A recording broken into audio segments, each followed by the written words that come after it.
মুর্শিদ রে তুমি ধীরে ধীরে ফিরে ফিরে চাইও রে তোমায় ডাক দিলে বলার প্রাণে চাইও রে তোমায় ডাক দিলে শেখের দিকে চাই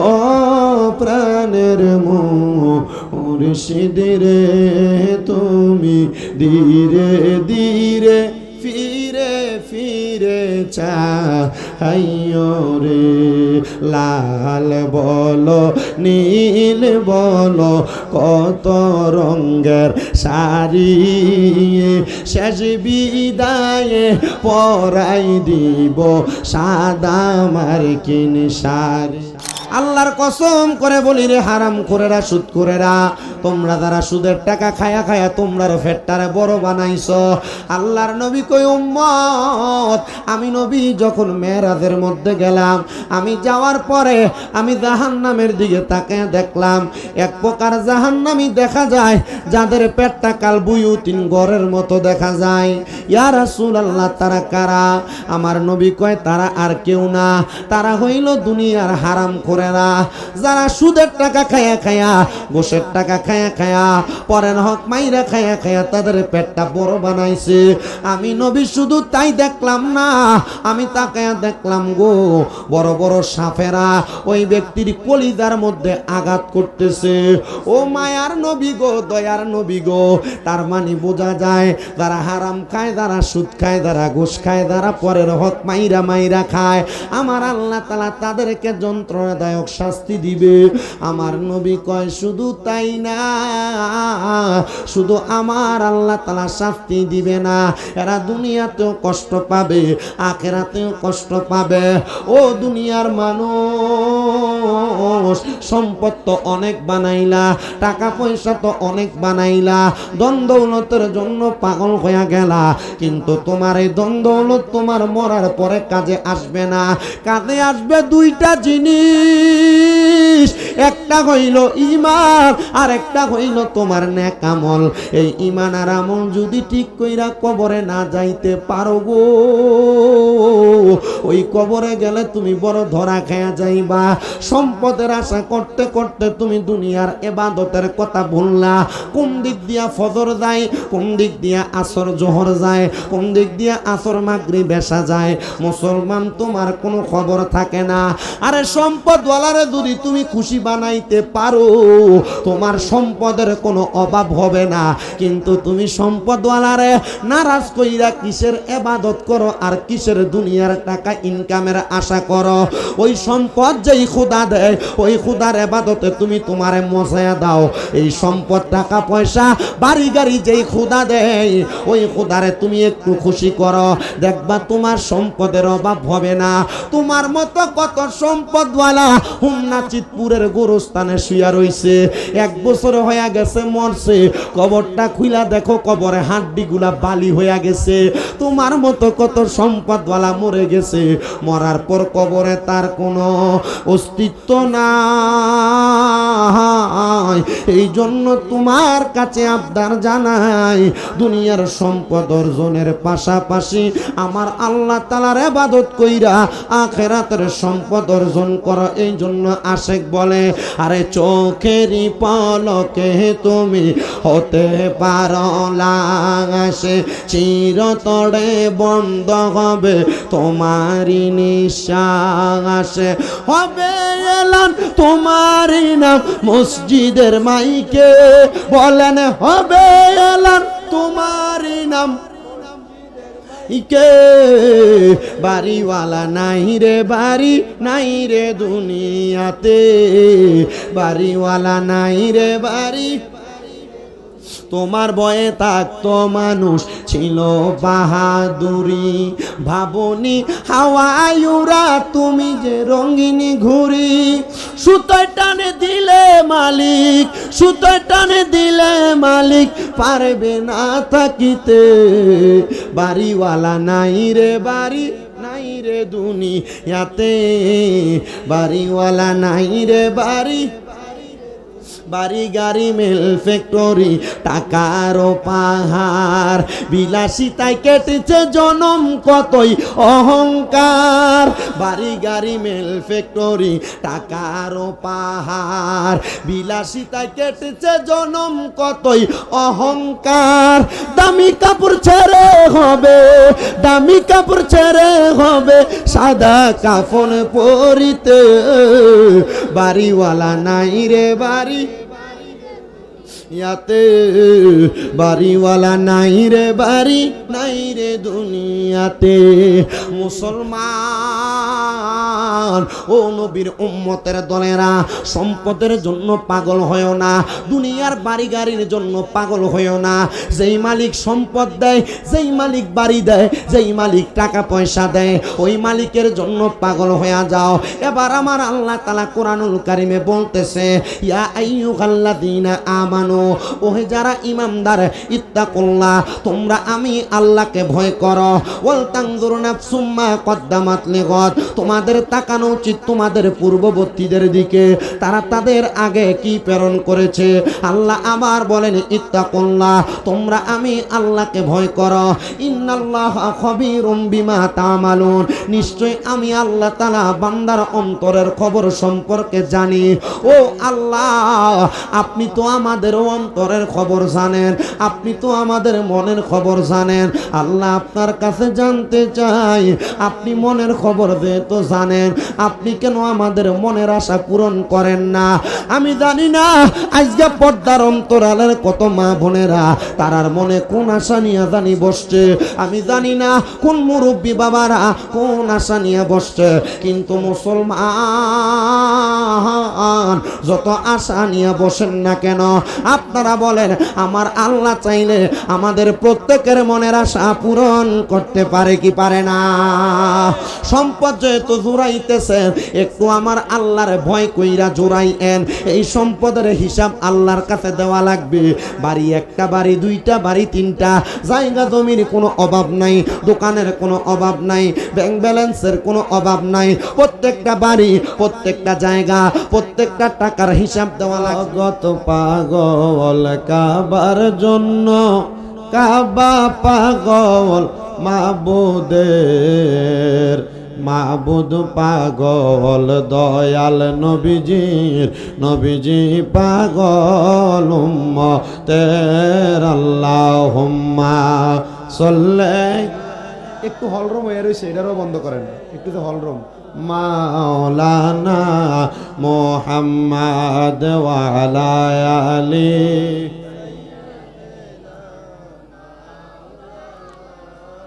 আমি আমার চিতপুর এলাকার ভাই বাবাদের কাছে জানতে চাই, আপনারা বলেন আমার নবীর উপর দুরূদ আদায় করলে খুশি হয় কি?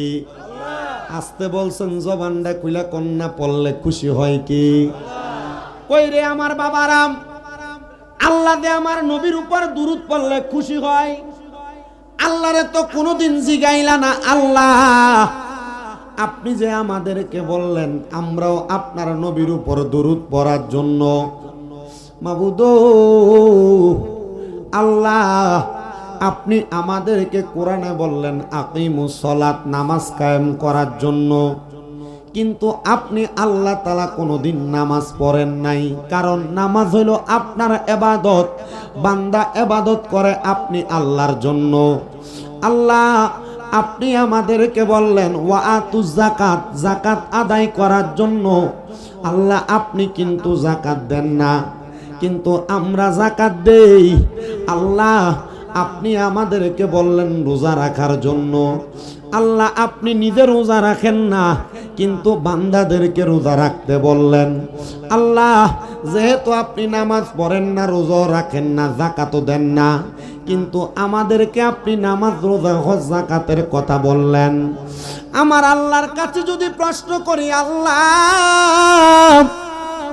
ও আল্লাহ আপনি নামাজও পড়েন না, হজও করেন না, যাকাতও দেন না, দান সদকা এগুলো বান্দাদেরকে দিয়া করান, আল্লাহ আমাদেরকে এত ইবাদতের কথা বললেন, কিন্তু আপনি আল্লাহ কি করেন? আমার আল্লাহ ডাক দিয়া কয় বান্দা, আমার আল্লাহ ডাক দিয়া কয় বান্দা, ইন্নাল্লাহা নিশ্চয় আমি আল্লাহ, ও মালাইকাতাহু আমার অসংখ্য ফেরেশতাদেরকে নিয়া, ইউসাল্লুনা আলান নবী আমার নবীর উপর দুরূদ আদায় করি। আরে দুরূদের পাগল হইলে করবে নবী পার, বলেন দুরূদের পাগল হইলে করবে নবী পার। আল্লাহুম্মা সাল্লি আলা পরবারে বারে, বলেন আল্লাহুম্মা আইরে দুরূদের পাগল হইলে করবে নবী পার, বলেন দুরূদের পাগল হইলে করবে নবী পার। আল্লাহুম্মা সাল্লি আলা পড়ো বারে বার, আইরে নবীর দুরূদ পড়ে যারা, আরে সাচ্চা ঈমানদার তারা, বলেন নবীর দুরূদ পড়ে যারা, আরে সাচ্চা ঈমানদার তারা, আইরে অহরহ পর দুরূদ, অহরহ পর দুরূদ নবী মুস্তাফার। আল্লাহুম্মা সাল্লি আলা পড়ো বারে বার, বলেন দুরূদের পাগল হইলে করবে নবী পার, বলেন দুরূদের পাগল হইলে করবে নবী পার। আল্লাহুম্মা সাল্লি আলা পড়ো বারে বার, বলেন আল্লাহুম্মা সাল্লি আলা।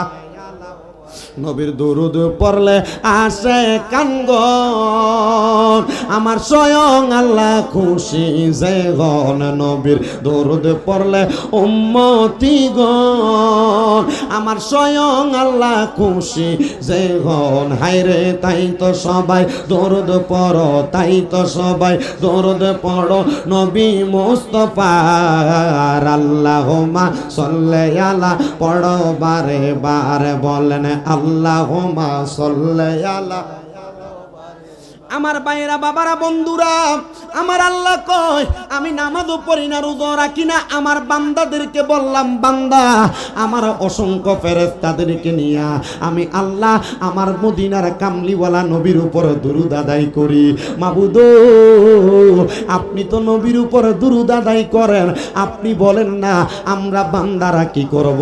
আল্লাহ কয় ইয়া আইয়ুহাল্লাযীনা আমানু, ওহে যারা ঈমানদার আছো, আমার আল্লাহ এই আয়াতের মধ্যে কোন মসজিদের ইমাম সাহেবরে ডাক দেয় না, কারণ আমার আল্লাহ জানে মসজিদের ইমাম সাহেবরা মিম্বরে বয়া বয়া আমার নবীর সালাতু সালামের বিরোধিতা করে। আপনারা বলেন বর্তমান সমাজে এমন আলেম নামের জালেমও আছে না নাই? আমার নবীর নামের শব্দটার পাশে দিয়া কত সুন্দর, নবী শব্দের অর্থ বার্তা বাহক, আর মৌলবী কয় নবী সাংবাদিক। মৌলবী এখন আরবি শাব্দিক অর্থ জানে না, কথা কোন ঠিক কি না? এ ভাই আমি চাই আপনার মাথায় টুপি আছে, পাঞ্জাবি আছে, টুপি আর পাঞ্জাবি লাগায়া, মুখের মধ্যে দাড়ি লাগায়া আপনি আমার নবীর শানে শব্দ ব্যবহার করতে পারেন না। আপনাদের হোমনা থানার গৌরব মাওলানা শহীদুল্লাহ বাহাদুর চ্যালেঞ্জ করছিল, যদি কলিজা থাকে নবীকে সাংবাদিক প্রমাণ করে দেখাইতে। ও বাবা, শিয়া যেমনে লেজ গুলায় পাঠায়, এমন ঠিক লেজ গুটাইয়া পালাইছে ওই মৌলবীর দলেরা, কারণ তারাও জানে মাথা ঠিক না থাকার কারণে জেলে থাইকা থাইকা ডাইল ভাত ফানি ভাত খাইয়া খাইয়া মাথা বরবাদ হইছে। এই জন্য নবী শব্দের অর্থ বার্তা বাহক না কইয়া আমার নবীরে সাংবাদিক কয়, এমন বেয়াদব বক্তা বাংলাদেশে আছে, কথা কোন ঠিক কিনা? আবার গতকালকে দেখলাম বলতেছে আল্লাহকে সর্বশক্তিমান বলা যাবে না। আরে মৌলবী বলে কি আল্লাহকে সর্বশক্তিমান বলবো না, কাকে বলবো? কারণ আল্লাহ তো ইন্নাল্লাহা আলা কুল্লি শাইইন কাদির, আল্লাহই তো সর্বশক্তিমান। মৌলবী কয় আল্লাহকে সর্বশক্তিমান বললে শিরিক হবে। এই মৌলবী সাহেব আমি তোমাকে বলবো, নবীর শানে বেয়াদবি করলা, তোমার দলের কোনো ব্যক্তি তোমার কিছু বলে নাই, এটা তোমাদের বিষয়, কিন্তু স্বয়ং আল্লাহ যার ব্যাপারে মন্তব্য করতে সতর্কতা অবলম্বন করা লাগে, ওই আল্লাহরে সর্বশক্তিমান বলা যাবে না বইলা। তুমি আমার আল্লাহ তাআলার একটা মর্তবা, আল্লাহ তাআলার একটা শান, আল্লাহ তাআলার একটা অধিকার, আল্লাহ তাআলার একটা পাওয়ারকে অস্বীকার করছো। আমি বলবো যে মৌলবী আল্লাহকে সর্বশক্তিমান বলা যাবে না বলছে, এই মৌলবীর ঈমান নাই, মৌলবী কাফের। এই কথা বলেন না ঠিক কিনা? আল্লাহ যেন আমরা মুসলমানদের জবান থেকে এমন কোনো কথা না আনে, আমিন পড়েন।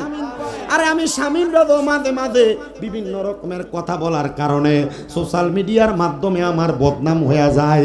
আমি আমার আল্লাহরে কই, আল্লাহ আপনি না বলেছেন লাকাদ খলাকনাল ইনসানা ফি আহসানি তাকওয়িম, উত্তম সুরত দিয়া মানুষকে বানাইছেন, আবার আপনি বলতেছেন ইন্নাল ইনসানা লাফি খুস, সকল মানুষ ক্ষতিগ্রস্ত। আল্লাহ আমি মানুষ, আমার ভুল হইব, আমি এখন ভুল করি, আগেও ভুল করছি, ভবিষ্যতেও ভুল করব। আল্লাহ এই ভুলগুলা করার পরেও আপনি আমার ভুল থেকে বাঁচাইয়েন। কিন্তু যে মৌলবীরা আল্লাহর সর্বশক্তিমান মানে না, আল্লাহ আমরারে সেই মৌলবীর মতো বানাইয়েন না। আল্লাহ যে মৌলবী নবীরে সাংবাদিক কয়, আল্লাহ আমরারে সেই মৌলবীর মতো বানাইয়েন না। আমার আল্লাহরে আমরা এত ভালোবাসি, আমরার নবীরে আমরা এত ভালোবাসি, নবীর শান ও শৌকতে, নবীর ইজ্জতে যদি আঘাত আসে আমরা সুন্নি মুসলমান মানতে পারি না। কথা কন না ঠিক কিনা? আল্লাহ কয় ইন্নাল্লাহ, আল্লাহ বলে ইয়া আইয়ুহাল্লাযীনা আমানু, ওহে যারা ঈমানদার। আল্লাহ কোন মুশরিককে ডাক দেয় না, আল্লাহ কোন মুনাফিককে ডাক দেয় না, কারণ মুনাফিক কথায় কথায় মিথ্যা কথা বলে। কথা কোন? এই জন্য আমার আল্লাহ বলেন ইয়া আইয়ুহাল্লাযীনা আমানু, ওহে যারা ঈমানদার, সল্লু আলাইহি, তোমরা ওই নবীর উপর দুরূদ আদায় করো। জোরে কোন সুবহানাল্লাহ। এবার আমার আল্লাহ কয় ওয়াসাল্লিমু তাসলিমা, তোমরা সালাম দাও আদবের সাথে। সুবহানাল্লাহ কইলেন না? এ বাবারা, আমরা যারা সুন্নি দাবি করি, আমরা নবীরে ইয়া নবী সালাম আলাইকা বলে সালাম দেই কি দেই না? আবার ইয়া নবী সালাম আলাইকা বইয়া সালাম দিলে আবার এক জাতের উপরে ঠাড়া পড়ে। কথা কয় না? আছে না নাই? এ ভাই বাবারাম, আল্লাহ কোরআনে কয় ওয়াসাল্লিমু তাসলিমা, তোমরা সালাম দাও আদবের সাথে। সুবহানাল্লাহ কইলেন না? আল্লাহ কয় সালাম দাও আদবের সাথে। ও আল্লাহ, কেমনে সালাম দিলে আদব হইব আপনার কাছে জানতে চাই। বন্ধুরে, আমরারে এমন অপবাদ দেয়, বলে সুন্নিরা নবীরে এমন ভাবে সালাম দেয়, সালাম দিতে দিতে নাকি আল্লাহর উপরে উড়ায়। না রে বাবা না, আমার নবীরে দাঁড়ায়া সালাম দিলে আল্লাহর উপর ওঠে না। যদি তোমার মন চায় পায়ের তলাতে তুমি 10 ফুটটা 2টা বাঁশ বাইন্ধো, তুমি নবীরে সালাম দাও, এটা আল্লাহর উপরে উঠবে না।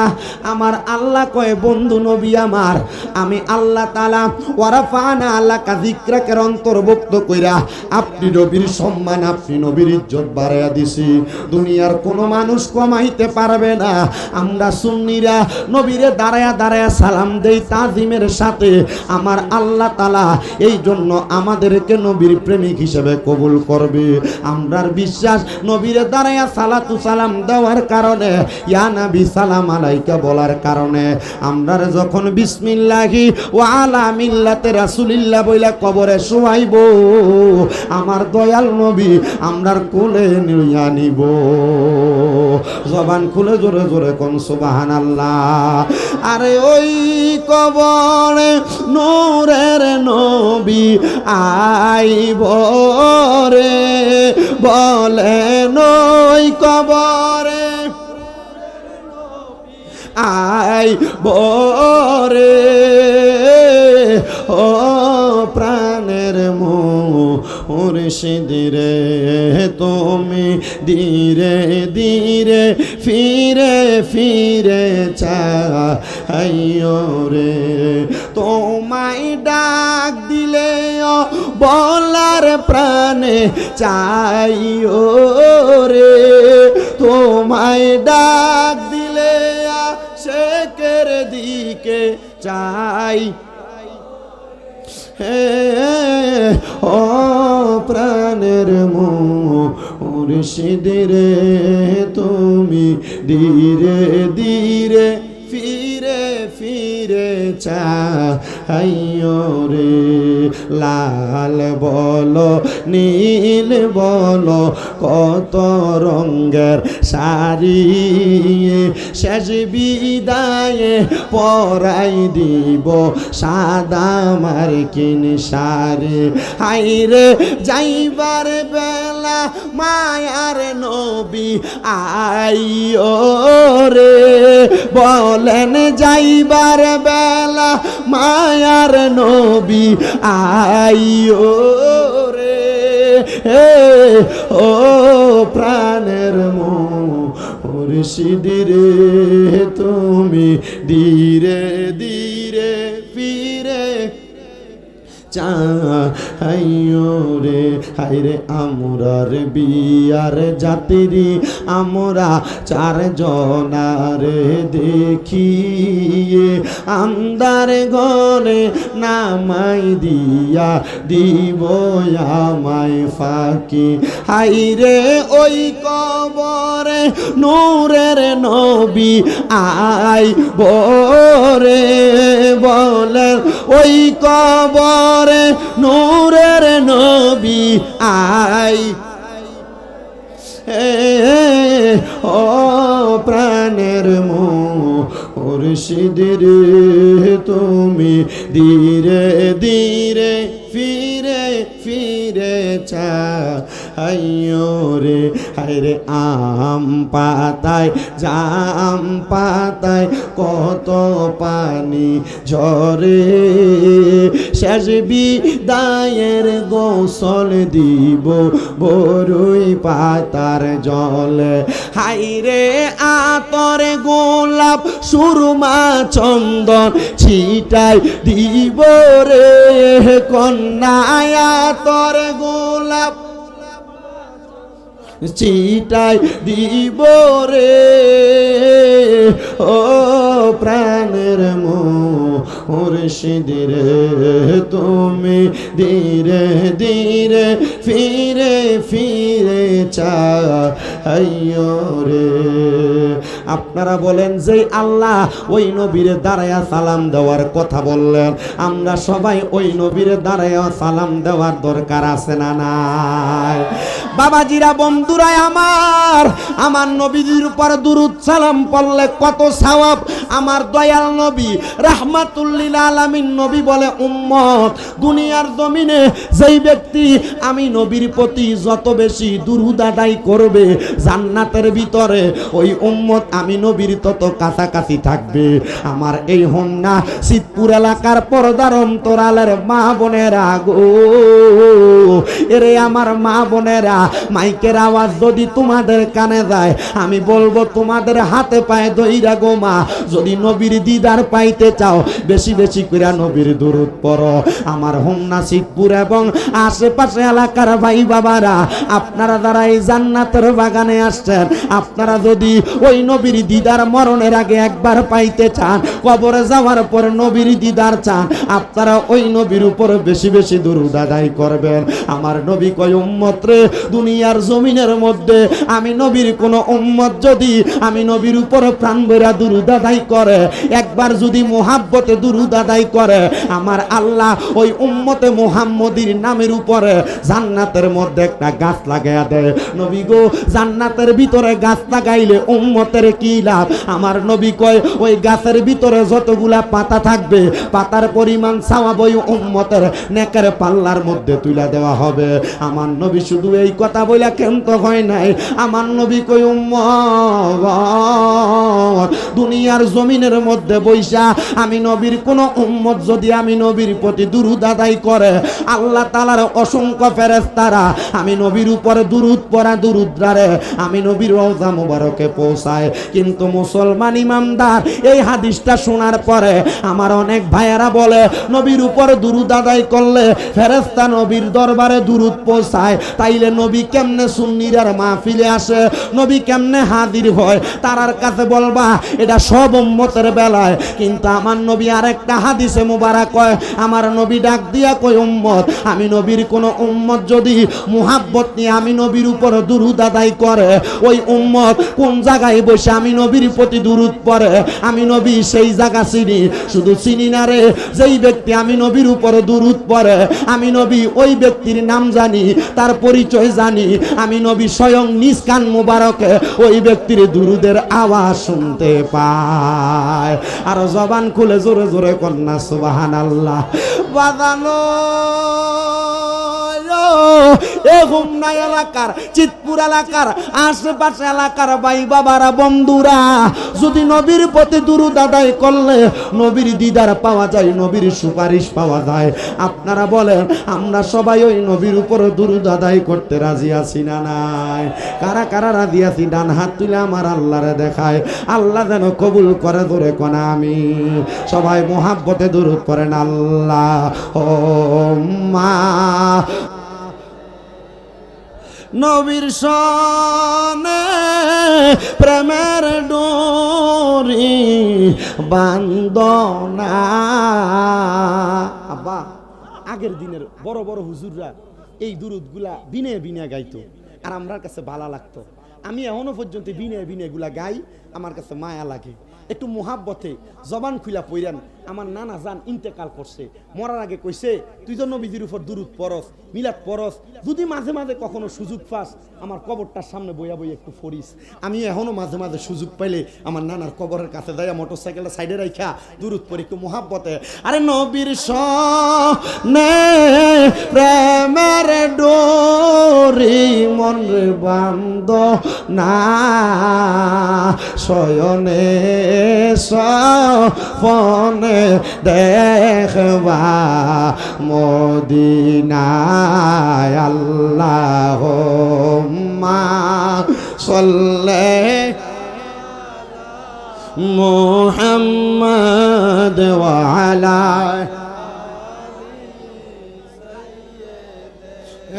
না মোহাম্মদ। কান্দায়ো না, কান্দায়ো না আমার নবীরে, কন্যা কান্দায়ো নাই আমার নবীরে, নবীরে কাঁদাইলে কাঁদবা হাসরে। আল্লাহুম্মা মুহাম্মদ ওয়া আলা আলি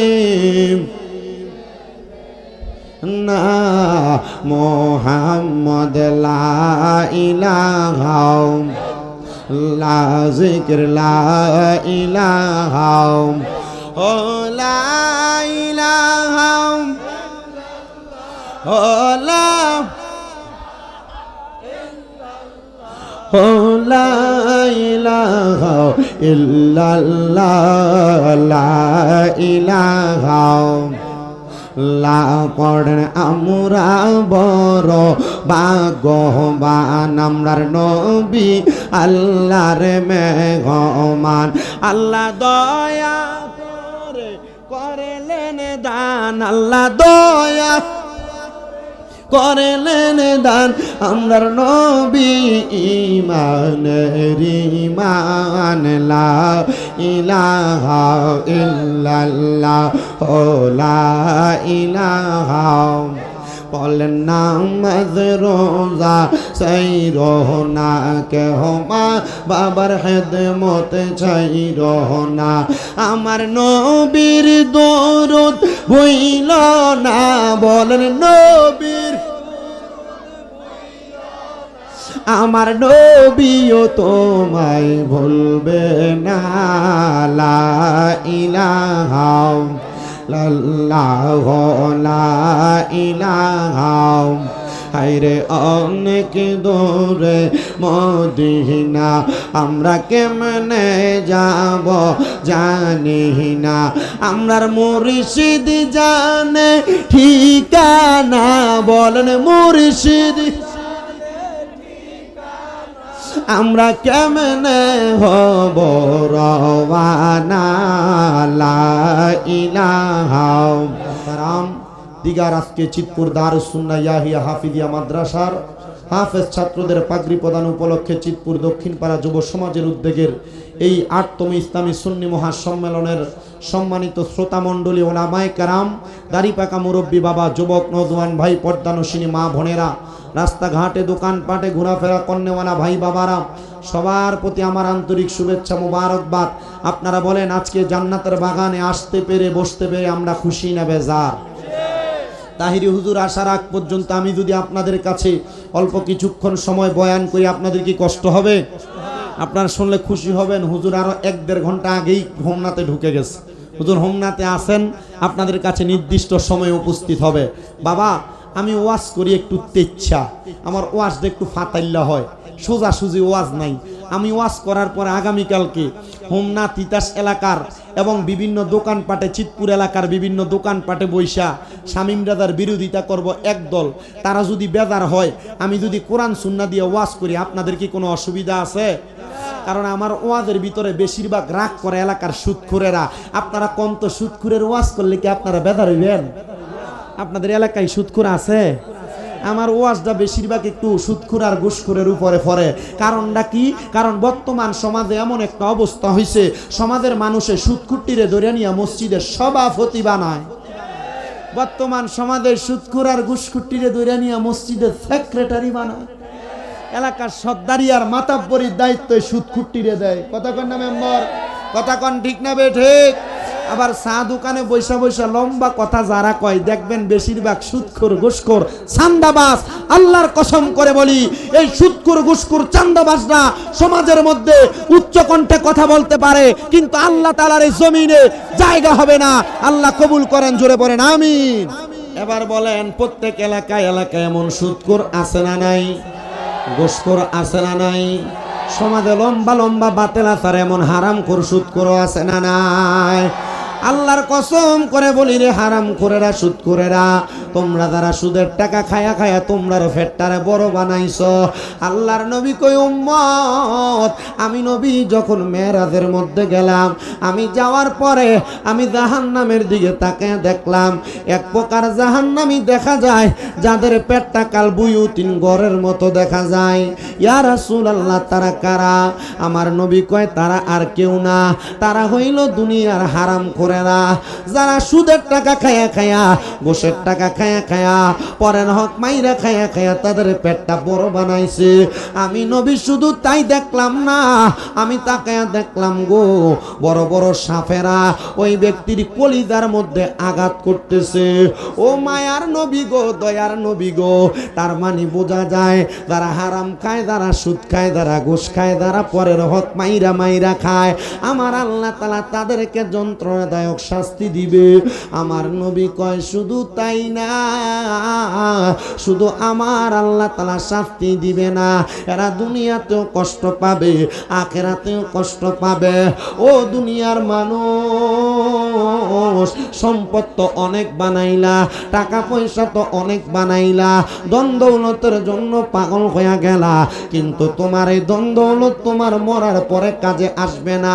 কাজে আসবে দুইটা জিনিস, একটা হইল ঈমান আর একটা হইল তোমার নেক আমল। এই ঈমান আর আমল যদি ঠিক কইরা কবরে না যাইতে পারো গো, ওই কবরে গেলে তুমি বড় ধরা খেয়া যাইবা। সম্পদের আশা করতে করতে তুমি দুনিয়ার ইবাদতের কথা ভুললা। কোন দিক দিয়া ফজর যায়, কোন দিক দিয়া আসর জোহর যায়, কোন দিক দিয়া আসর মাগরিব এশা যায়, মুসলমান তোমার কোনো খবর থাকে না। আরে সম্পদওয়ালারে যদি তুমি খুশি বানাইতে পারো, তোমার সম্পদের কোনো অভাব হবে না। কিন্তু তুমি সম্পদওয়ালারে নারাজ কইরা কিসের ইবাদত করো আর কিসের দুনিয়ার টাকা ইনকামের আশা করো? ওই সম্পদ যেই খোদা দেয় ওই খোদার ইবাদতে তুমি তোমারে মজায়া দাও। এই সম্পদ টাকা পয়সা বাড়ি গাড়ি যেই খোদা দেয় ওই খোদারে তুমি একটু খুশি করো, দেখবা তোমার সম্পদের অভাব হবে না। তোমার মতো কত সম্পদওয়ালা হুমনা চিতপুরের গোরস্থানে শুয়া রইছে, 1 বছর হয়ে গেছে মরছে, কবরটা খুইলা দেখো কবরে হাড্ডিগুলা বালি হয়ে গেছে। তোমার মতো কত সম্পদওয়ালা মরে গেছে, মরার পর কবরে তার কোনো অস্তিত্ব নাই।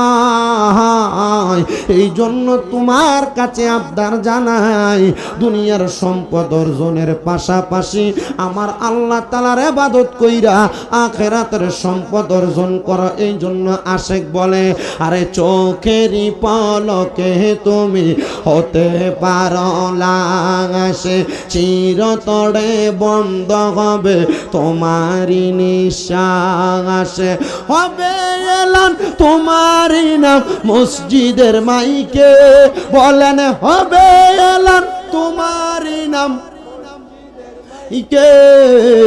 বাড়িওয়ালা নাই রে বাড়ি নাই রে দুনিয়াতে, বাড়িওয়ালা নাই রে বাড়ি।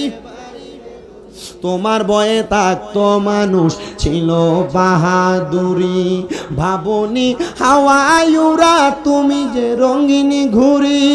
সুতোয় টানে দিলে মালিক, সুতোয় টানে দিলে মালিক পারবে না থাকিতে, বাড়িওয়ালা নাই রে বাড়ি নাই রে দুনিয়াতে, বাড়িওয়ালা নাই রে বাড়ি। বাড়ি গাড়ি মেল ফ্যাক্টরি টাকার পাহাড়, বিলাসিতায় কেটেছে জনম কতই অহংকার। বাড়ি গাড়ি মেল ফ্যাক্টরি টাকার পাহাড়, বিলাসিতায় কেটেছে জনম কতই অহংকার। দামি কাপড় ছেড়ে হবে, দামি কাপড় ছেড়ে হবে সাদা কাফন পরিতে, বাড়িওয়ালা নাই রে বাড়ি ইয়াতে, বাড়িওয়ালা নাই রে বাড়ি নাই রে দুনিয়াতে। মুসলমান ও নবীর উম্মতের দলেরা, সম্পদের জন্য পাগল হয়েও না, দুনিয়ার বাড়ি গাড়ির জন্য পাগল হয়েও না। যেই মালিক সম্পদ দেয়, যেই মালিক বাড়ি দেয়, যেই মালিক টাকা পয়সা দেয়, ওই মালিকের জন্য পাগল হয়ে যাও। এবার আমার আল্লাহ তাআলা কোরআনুল কারিমে বলতেছে, ইয়া আইয়ুহাল্লাযীনা আমানু, ওহে যারা ঈমানদার, ইত্তাকুল্লাহ তোমরা আমি আল্লাহকে ভয় করো, ওয়াল তানজুর নাফসুম মা কদ্দামাত লিগাদ, তোমাদের তাকানো উচিত তোমাদের পূর্ববর্তীদের দিকে, তারা তাদের আগে কি প্রেরণ করেছে। আল্লাহ আবার বলেন, ইত্তাকুল্লাহ তোমরা আমি আল্লাহকে ভয় করো, ইন্নাল্লাহা খবীরুম বিমা তা'মালুন, নিশ্চয় আমি আল্লাহ তাআলা বান্দার অন্তরের খবর সম্পর্কে জানি। ও আল্লাহ, আপনি তো আমাদের অন্তরের খবর জানেন, আপনি তো আমাদের মনের খবর জানেন। আল্লাহ আপনার কাছে জানতে চাই, আপনি মনের খবর যেহেতু জানেন, আপনি কেন আমাদের মনের আশা পূরণ করেন না? আমি জানি না আজকে পর্দার অন্তরালের কত মা বোনেরা তারার মনে কোন আশা নিয়ে জানি বসছে, আমি জানি না কোন মুরব্বী বাবারা কোন আশা নিয়ে বসছে, কিন্তু মুসলমান যত আশা নিয়ে বসেন না কেন, আপনারা বলেন আমার আল্লাহ চাইলে আমাদের প্রত্যেকের মনের আশা পূরণ করতে পারে কি পারে না? সম্পদ যেহেতু জোড়াইতেছেন, একটু আমার আল্লাহর ভয় কইরা জোড়াইয়েন। এই সম্পদের হিসাব আল্লাহর কাছে দেওয়া লাগবে। বাড়ি একটা, বাড়ি দুইটা, বাড়ি তিনটা, জায়গা জমির কোনো অভাব নাই, দোকানের কোনো অভাব নাই, ব্যাংক ব্যালেন্সের কোনো অভাব নাই। প্রত্যেকটা বাড়ি, প্রত্যেকটা জায়গা, প্রত্যেকটা টাকার হিসাব দেওয়া লাগবে। শোনেন, একজন আল্লাহ তাআলার খাস বান্দার কথা, যিনি ইরাকের জমিনে বসবাস করতেন, যার কাছে বাদশাহিত্ব ছিল।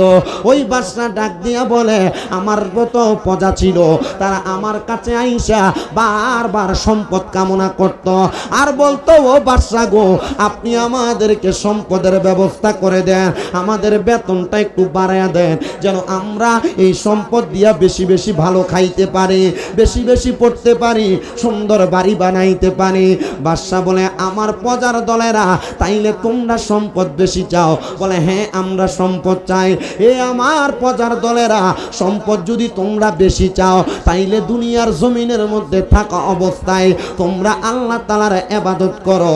প্রজা মানুষ, সাধারণ মানুষ ডাক দিয়া কই, বাচ্চা, আমরা তো খাবার খাওয়ার সময় পাই না, কাজ করতে করতে সময় চলে যায়, আমরা কেমনে আল্লাহর ইবাদত করব? এমনিই তো আমরা আল্লাহ তাআলার ইবাদত বেশি করতে পারি না। এ আমার প্রজা, নাও নাও নাও, তুমি আমার সামনে আসো, আমি তোমার হাতে 5টা টাকা তুলে দিলাম, আমি তোমার হাতে 5টা দিরহাম তুলে দিলাম। এবার ওই বাদশা ডাক দিয়ে আনলেন তার সেনাপতি প্রধানকে, তারে ডাক দিয়ে আইনা তার হাতে 500 দিরহাম দিলেন, দিয়া বলে, এ আমার প্রজা, হে আমার সেনাপতি, সেনাপতি তোমার দিলাম 500 দিরহাম, প্রজা তোমার হাতে দিলাম 5 দিরহাম, যাও তোমরা এটা নিয়ে বাড়িতে চলে যাও। তবে সাবধান, সতর্ক, আগামীকালকে তোমাদের এই টাকার হিসাব দেওয়া লাগবে। সেনাপতিকে দিলেন 500, প্রজাকে দিলেন 5 টাকা। প্রজা ডাক দিয়ে কয়, বাদশা গো, সেনাপতি হওয়ার কারণে আপনি তারে বেশি দিলেন, আর আমি প্রজা হওয়ার কারণে আপনি আমারে কম দিলেন। ও বাদশা, আপনি ইনসাফ করেন নাই। বলে, যাও যাও যাও, আগামীকালকে 5 টাকার হিসাব দিবা। আর ও সেনাপতি, তুমি এইটা দিয়া তুমি আগামীকালকে হিসাব দিবা। এবার বাদশা এবং সেনাপতি দুইজন মিলা সুন্দর করে তাদের টাকা নিয়ে চলে গেলেন, আর প্রজা চলে গেলেন প্রজার বাড়িতে। প্রজা ডাক দিয়া কয়, আমার কাছে মাত্র 5 দিরহাম, আমি এটা দিয়া বেশি কিছু করতে পারবো না। আরে প্রজার টাকা 5 টাকা দিয়া কি আর করব? আমি টাকাটা আমার কাছে জমায়া রাখলাম। আর সেনাপতি 500 দিরহাম পায়া সুন্দর বকরি কিনা জবাই কইরা খায়, সেনাপতি 500 দিরহাম পায়া সুন্দর জামা কিনা গায়ে লাগায়, সেনাপতি 500 দিরহাম পায়া স্ত্রীকে দামি উপহার দেয়, সেনাপতি 500 দিরহাম পায়া আনন্দ ফুর্তি করতেছে তার বাড়িতে। এবার ওই ইরাকের বাদশা ডাক দিয়া কয়, জগৎবাসী গো, এবার আমি একটা বড় আগুনের চুলা বানাইলাম।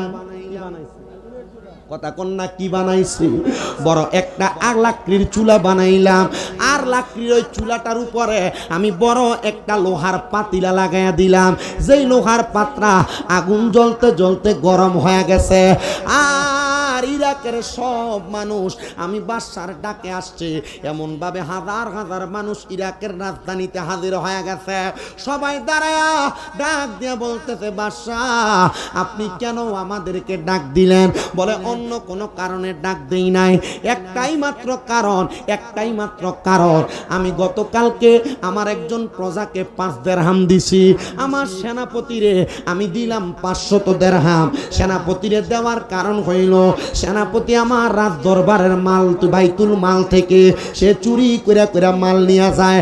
মানুষ তো সম্পদের জন্য চুরি করে, এই যে সুদের টাকা খায় সম্পদ বাড়াইবার লাগিয়া, ঘোষের টাকা খায় সম্পদ বাড়াইবার লাগিয়া, মানুষে জমি দখল করে সম্পদ বাড়াইবার জন্য।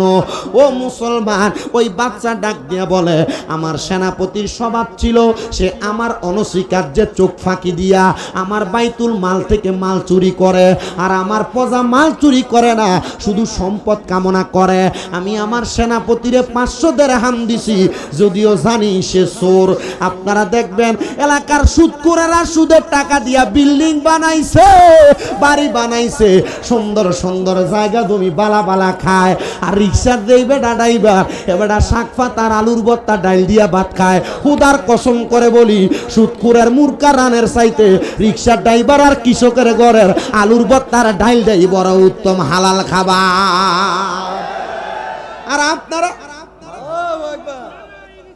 ইয়া রাসূলুল্লাহ, এবার রিক্সার ড্রাইভারে দাওয়াত দিলে তার বাড়িতে দাওয়াতে যায় না, তে গরিব মানুষ। কৃষকে দাওয়াত দিলে তার বাড়ির দাওয়াতে যায় না, গরিব মানুষ, কি খাওয়াইবো? আর সুদখোর ঘুষখোর দাওয়াত দিলে তার দাওয়াতে এক কাতারে যায়। আর তুমি মানুষ না, তুমি মুনাফিক, তুমি মানবের মাঝে পার্থক্য করে সাধারণ মানুষকে সাধারণের কাতারে রাখা হারামখোরের পক্ষে কথা বলেছো। ডান হাত তুলে বলেন ঠিক কিনা? যারা হারামখোরের পক্ষে এক কাপ চা খেয়ে কথা বলে, চা দোকানে বৈশা এক কাপ চায়ের কাছে বিক্রি হইয়া গরিবদের উপরে নির্যাতন করে, এরা মানুষ না, মানুষ নামের জানোয়ার। ডান হাত তুলে বলেন ঠিক না বেঠে? আরে সুদ করে দাওয়াত দিলে আগে আগে যা, এর লাঠির জোর বেশি আর লাগা। আর রিকশার ড্রাইভারে দাওয়াত দিলে এটা দাওয়াতে যাইতে চায় না। কথা কয় না কে রে? আছে না নাই? কথা কয় না বেশি। আপনার কি কষ্ট হইতেছে? অনেকে চিন্তা করতেছে ওয়াজ দাদি আমরা এলাকার রোমকের গায়ে পড়তেছে। কথা কয় না। কি হবে? দাওয়াত বন্ধ হয়ে যাবে গো শামীম রেজা। হিসাব যে দিছি কালীপুর গত আগামী মাসের 27 তারিখ। কালীপুর নাই রে? 27 তারিখ আগামী মাসের। 6 তারিখ রাখুন শুভারামপুর। 8 তারিখ কোন এটা? নভেম্বর 8 তারিখ নাগেরসর। আমি বুঝতেছি না মাহফিল দি সপ্তাহে হুমনার বানসারামপুরে মারহাবা কন। আচ্ছা এই উচিত কথা কইলে কি দাওয়াত বন্ধ হয়ে যাবো গা? এতে সিদ্ধপুর এলাকায় কে প্রথমবার না 4-5 বার মারহাবা দি জোরে কয় না? তার মানে বোঝা যায় উচিত কথা কইলে সিদ্ধপুরে দাওয়াত কি কম না বেশি? তাহলে উচিত কথার দরকার আছে না নাই? যে মৌলবী সামনে দেখবেন সুদখোরের ঘরে ভাত খাইয়া জুমার নামাজে এটা তেল মারে, মনে করবেন এটা মৌলবী না, এটা মুনাফি। কথা কয় না ঠিক না বে ঠিক? কি হবে আলেম সাজে সমাজেতে যদি না হক কথা উত্তর সুরে না বলিতে? চাকরির ভয় করো যদি ছেড়ে দাও ইমামতি, চাকরির ভয় করো যদি ছেড়ে দাও ওই না গদি। কি হবে আল্লাহকে ধোঁকা দিয়ে? কি হবে আল্লাহকে ধোঁকা দিয়ে? কি হবে বেঁচে থেকে অযথা বিদ্যা শিখে যদি না গড়তে পারো সুদমুক্ত সমাজটাকে? কথা কন ঠিক কিনা? কি হবে বেঁচে থেকে অযথা বিদ্যা শিখে যদি না গড়তে পারো হারামবিহীন সমাজটাকে? যদি না গড়তে পারো গাঞ্জুটিবিহীন সমাজটাকে? যদি না গড়তে পারো নেশাবিহীন সমাজটাকে? ডান হাত তুলে বলেন নেশাখোর আছে না নাই? নেশাখোরের জায়গায় বাড়ির কলডি পর্যন্ত চুরি করে লইয়া থাকা। এই নেশাখোরটি বাড়ির ডেক ডেকসি পর্যন্ত চুরি করে লইয়া থাকা। নেশাখোরেরা বাড়িতে নেশা করে আবার বউরে মাও ডাহে। কথা কয় না? নেশাখোর আছে না নাই? এই নেশাখোর পোলা পান্ডিরে আল্লাহর হস্তে তোরার পায়ের মধ্যে হাত দিয়া বলি, যে নেশা করো তোমার বন্ধু বান্ধবের ফাল্লাই ফইরা, যে দোস্ত তোমার ফান দিয়া কইছে একবার সিগারেট খেলে কি হইবে একবার খাইয়া দেখ। যত সিগারেট খোর আছে জিজ্ঞাসা করে দেখেন সিগারেট খানা শিখলি কার কাছে? এটি উত্তর দিব আমি তো খাইছি না, আমার একদিন দোস্ত কইছিল একবার খাইয়া দেখ কি হইব। একবার খাইয়া দেখতে যাইয়া এখন এটা আমার সঙ্গী হয়ে গেছে গা। কথা কয় না আছে না নাই? আব্বাজি আল্লাহর নবী বলছেন যদি তোমরা জাহান্নামী মানুষ দেখতে চাও তাদের দিকে তাকাও। ইয়া রাসূলুল্লাহ কারা? বলে যাদের মুখের ভিতরে আগুন দেখা যায়। আচ্ছা আপনারা কোন তো হুজুর ও ফির ভাই আপনি কোন তো কারা মুখের ভিতরে আগুনটা থাকে? যদি বিড়ি খোর, যদি সিগারেট খোর। একটার একদিন প্রশ্ন করছি বাথরুমের ভিতর থেকে ধোঁয়া আইতাছে, বাইরে দাঁড়ায় রয়েছে। আমি কইলাম ইয়া এরে বাথরুমের ভিতর থেকে ধোঁয়া তুই কি বাথরুমে বয়ে কিছু করছ? কহ একটা সিগারেট খাইলাম। সিগারেট বাথরুমে বয়ে খাইলি কা? কই বাথরুমে বয়ে সিগারেটটা না খাইলে বাথরুমটা ক্লিয়ার হয় না। নাউজুবিল্লাহ জোরে কবে না? তাকবীরটা একটু জোরে হবে। নারায়ে তাকবীর, নারায়ে রিসালাত, নারায়ে গাউসিয়া। প্রধান অতিথির আগমন,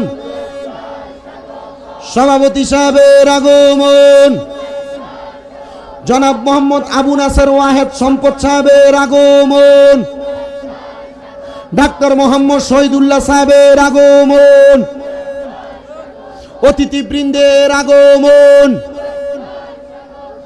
নারে তাকবীর, নারে রিসালাত। সাদেক ভাইয়ের আগমন, সভাপতি সাহেবের আগমন, প্রধান অতিথি মহোদয়ের আগমন। সবাই জোরে বলেন মারহাবা। আমরা দেখতে পাচ্ছি আজকের মাহফিলে যিনি সম্মানিত সভাপতি, ভাসানী ইউনিয়নের সাবেক চেয়ারম্যান জনাব মোহাম্মদ আবু নাসের ওয়াহেদ সম্পদ সাহেব, আজকের মাহফিলে যিনি প্রধান অতিথি আপনাদের হোমনা উপজেলা স্বাস্থ্য কমপ্লেক্সের মেডিকেল অফিসার জনাব ডাক্তার মোহাম্মদ শহীদুল্লাহ সাহেব সহ মাহফিলের সম্মানিত অতিথিবৃন্দু, ওনারা সবাই এসে উপস্থিত হয়েছেন। আল্লাহ প্রত্যেক অতিথিদের হায়াতের মধ্যে বরকত দান করেন, পড়েন আমিন।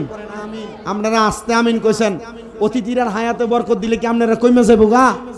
আর অতিথিরার হায়াতে বরকত দিলে আপনারা মাদ্রাসা 2-1টি দান একটু বেশি করে করব।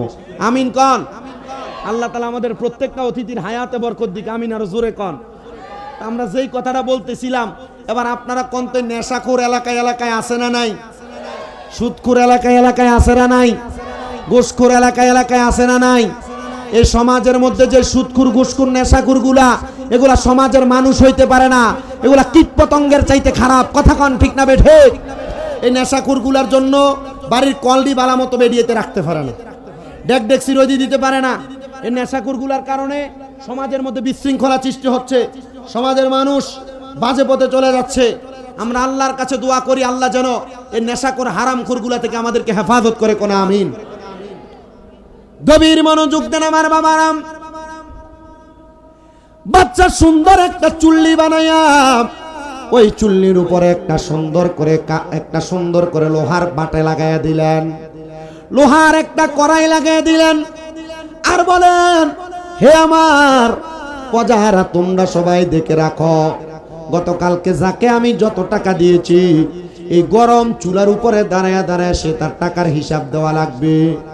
প্রজাটা এবার কি করলেন, সুন্দর করে তার ডান পাটা ওই চুলার কড়াইয়ের উপরে রাইখা দিয়া বললেন, আমাকে বাদশা 5 টাকা দিয়েছে, 5 দিরহাম দিয়েছে, আমি আমার 5 দিরহামকে বাদশার উপহার হিসেবে আমার কাছে রেখে দিয়েছি বলে লাভ দিয়ে নেমে গেছে। প্রজা ডাক দিয়া বলতেছে, আমার পায়ের তালুটা একটু গরম হইয়া পায়ের তালুটা একটু ছিঁড়ে গেছে। আর এবার সেনাপতিরে ডাক দিয়া বলতেছে, ও সেনাপতি, এবার তুমি এটার উপরে দাঁড়ায়া দাঁড়ায়া তুমি তোমার সম্পদের হিসাব দাও। সেনাপতি ডাক দিয়ে বলতেছে, ও বাদশাহ, আমি যদি এই গরম কড়াই আর গরম তাওয়ার উপরে দাঁড়ায়া দাঁড়ায়া হিসাব দেই, তাহলে আমার পা তো দূরের কথা, আমার হাড়গুলা পর্যন্ত আগুনের সাথে মিশে যাবে, আমি পারবো না, আপনি আমারে ক্ষমা করে দেন। বাদশাহ ডাক দিয়ে বললেন, ও আমার এলাকার মানুষ, ও আমার প্রজার দলেরা, তোমরা বুঝতে পেরেছো, এই যে এই আগুনের তাওয়ার উপরে দাঁড়ায় তারা হিসাব দিতে পারে না, এটার অন্য কোনো কারণ না। আমি তোমাদেরকে এটা এই কারণে বোঝাইছি, দুনিয়াতে যে যত বেশি সম্পদের মালিক হবে, কাল ময়দানে মাশর হবে একবারে তামার মতো উত্তপ্ত গরম, যেটার মধ্যে মানুষ দাঁড়ায় থাকতে থাকতে তাদের পাগুলো ঝলসে যাবে, তাদের মাথার একবারে 4 আঙ্গুল 1 বিঘত উপরে হাসরের ময়দানে একবারে সূর্যটা থাকবে। তখন তারা বড় নাজেহাল হয়ে যাবে, তখন তারা বড় পেরেশান হয়ে যাবে। ও দুনিয়ার মানুষ, তোমরা সম্পদের পাগল হয় না, তোমরা আল্লাহ নবীর পাগল হইয়া তোমরা দুনিয়া এবং আখিরাতটার সুন্দর বানাও। দেখবা তোমাদের দুনিয়া আখিরাত সুন্দর এবং আল্লাহর কাছে হিসাব তোমাদের জন্য বড় সহজ হয়ে যাবে। এ আমার হোমনা চিতপুর এলাকার বাবারা বন্ধুরা, আমি আপনাদের কাছে আরেক প্রকার মানুষের ব্যাপারে বলি, যারা আমার আল্লাহকে ভয় করে না, তারা মনে করে আমি সমাজের মধ্যে ফিতনা তৈরি করতে পারলেই মনে হয় ভালো। যারা দোকানে বইসা বইসা মানুষের নামে বদনাম করে, 5 আগস্টের পরে এলাকার মধ্যে অনেক মানুষকে দেখা গেছে যারা সমাজের মধ্যে থাইকা থাইকা একজন আর একজনের ব্যাপারে খারাপ মন্তব্য কুটনামি করছে, মানুষকে হয়রানি করেছে। আল্লাহ তাআলার কাছে আমরা ফরিয়াদ জানাই, আল্লাহ এই হোমনা থানার মানুষ বড় সরল সোজা মানুষ, আল্লাহ তাদেরকে তুমি এমনভাবে দুনিয়াতে দিন পরিচালনা করার সুযোগ দাও, তারা যেন তুমি আল্লাহর ভয় করে রাসূলের পথ মোতাবেক চলতে পারে, সেই তৌফিক আল্লাহ আমাদেরকে দান করেন। জোরে জোরে পড়েন আমিন।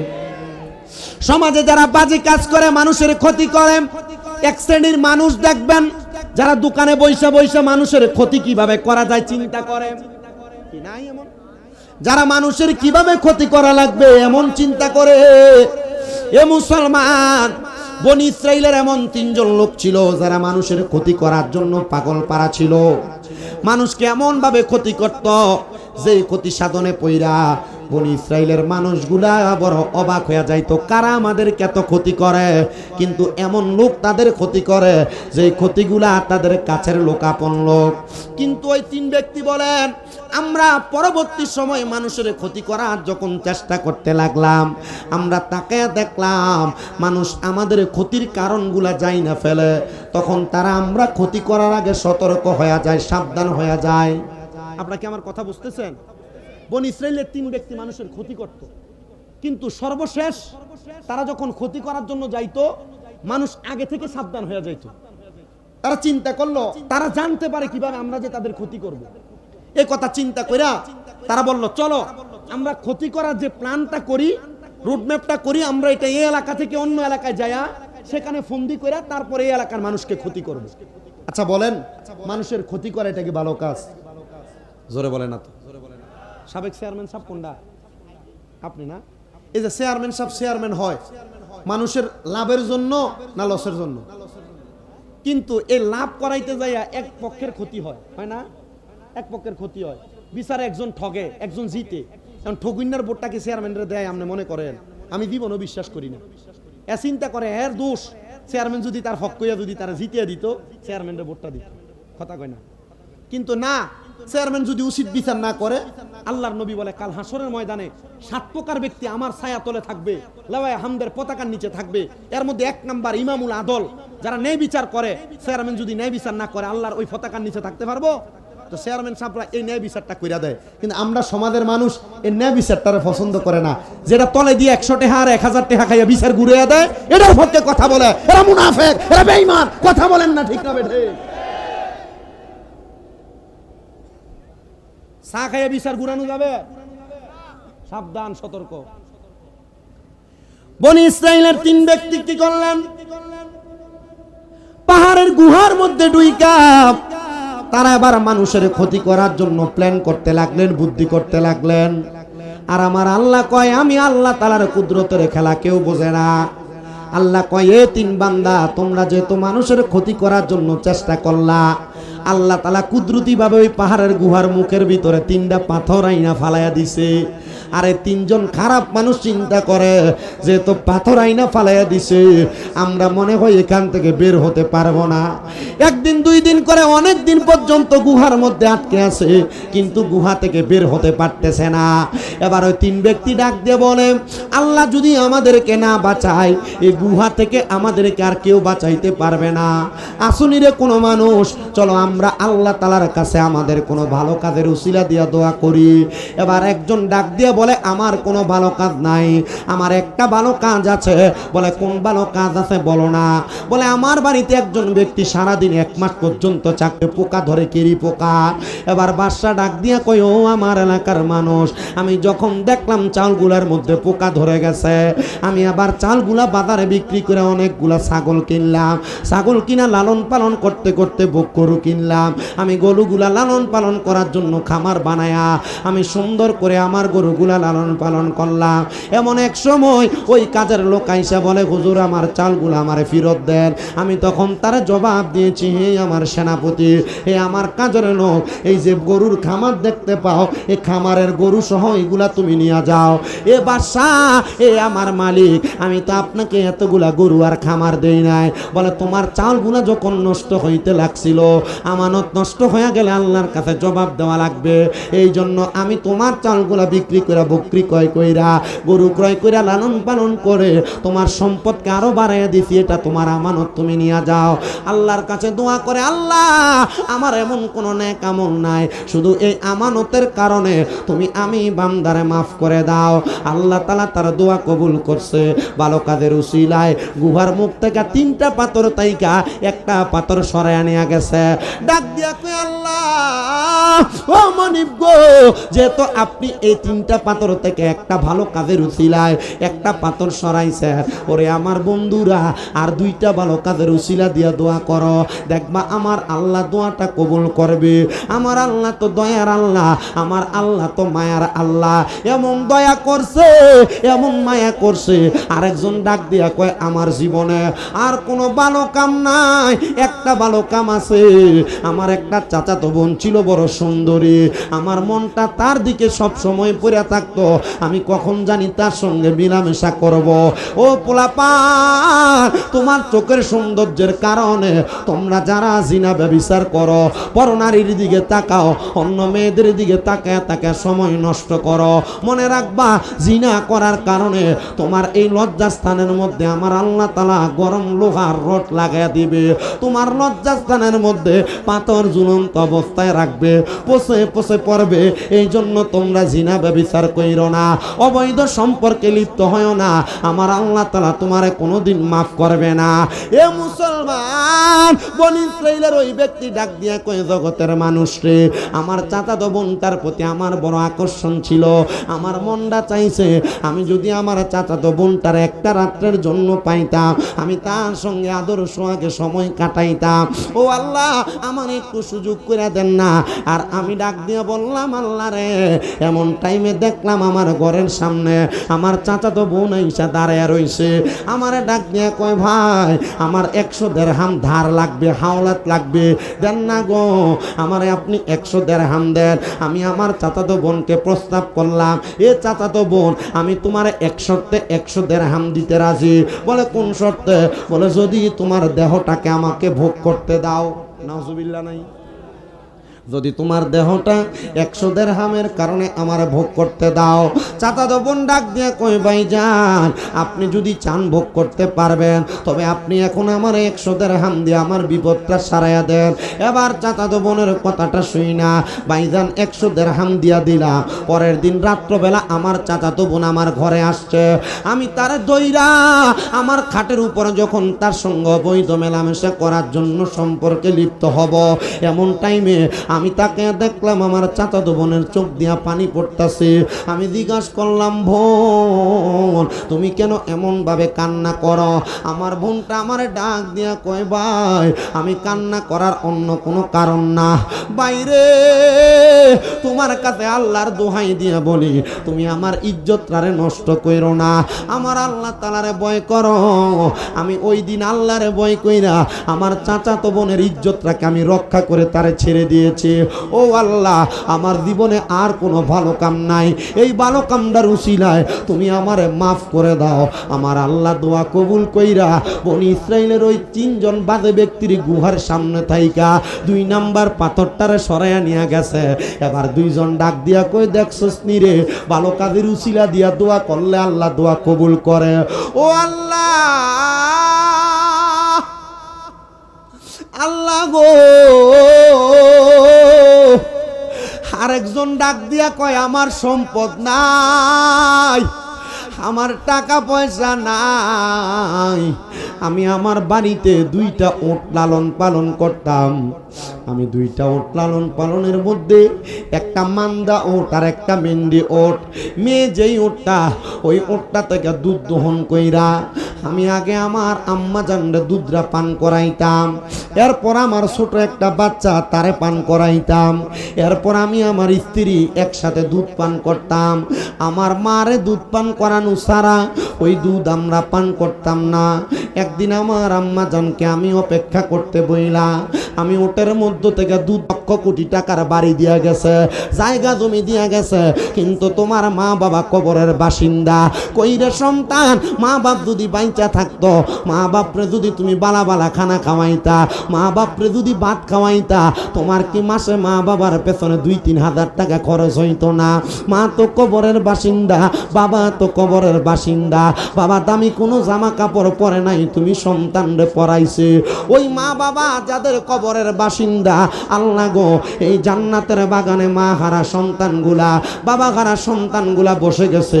আজকের মাহফিলটা চিতপুর দারুস সুন্নাহ ইয়াহিয়া হাফিজিয়া মাদ্রাসার মাহফিল। কোরআনে হাফেজরা মাদ্রাসায় কোরআন পড়া পড়া তোমরার মার জন্য দোয়া করবে, তোমরার বাবার জন্য দোয়া করবে। ও সন্তান, তোমার মা বাবা তোমার লাখ লাখ টাকার ক্ষেতের জায়গা, বাড়ির জায়গা দিয়া গেছে। সুন্নাতুল জামাত, প্রধান বক্তার আগমন। নারায়ে তাকবীর, নারায়ে রিসালাত।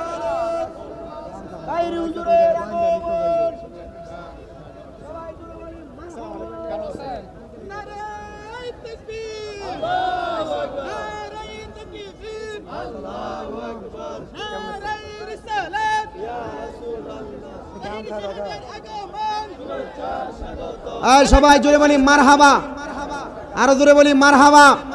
আমরা দেখতে পাচ্ছি আজকের মাহফিলের যিনি মধ্যমণি আহলে